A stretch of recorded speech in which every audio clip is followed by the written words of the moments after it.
Councilmember Best-Campbell. So I think there's a little bit of confusion here. Every other city says in downtown 10% is affordable, period. You don't get a tax break for it. If you want a tax break, you go above and beyond. If our goal is to get more affordability, we need to think about this tiered system.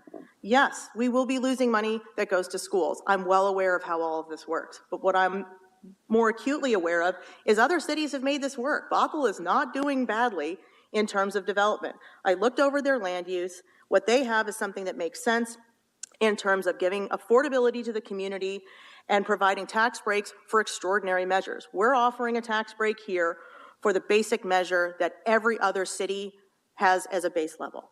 And if you're going to get a great benefit, you should give a great benefit. And I don't see that with this. The 12-year tax break is fine if it is above and beyond, but it's not.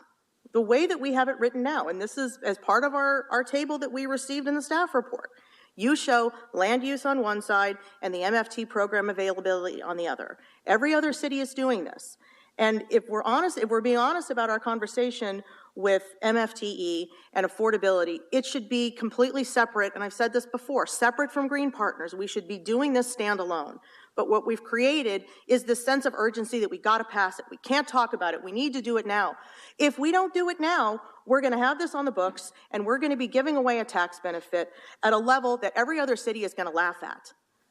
We're giving away tax revenue for getting nothing for it. Every other city does a simple land use and then they provide a tiered structure. I want more affordable housing, but I don't want to give a tax break just to get some tiny amount to say that we got it.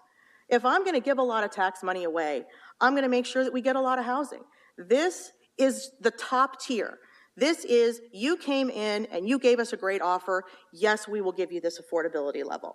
But for those of you who are coming in who perhaps can't offer it at this level, there are some other levels that you could avail yourself of. But I don't like this as the first step.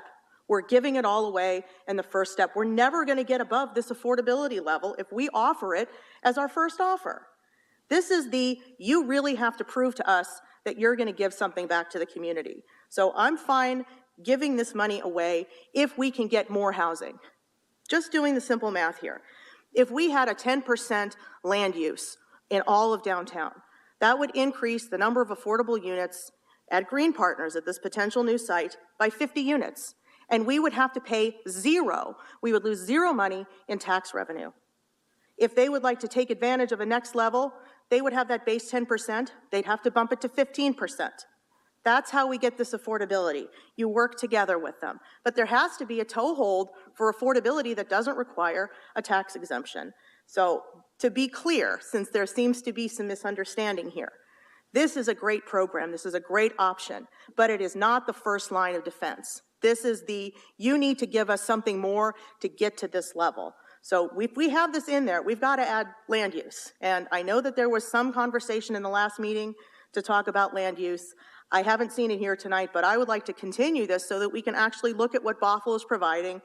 And in that chart, we can see how many units have been created just through the passive passage of a land use requirement. If we could get passive affordability, we should do it. To get more, we can add the tax break. That's how we're judicious with the citizens' money. So I'm happy with this tax break.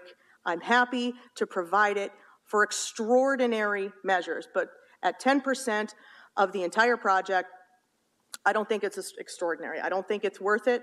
I think we can do better, and I think we should take our time and do better and have more conversations over a land use requirement for both downtown and for general business.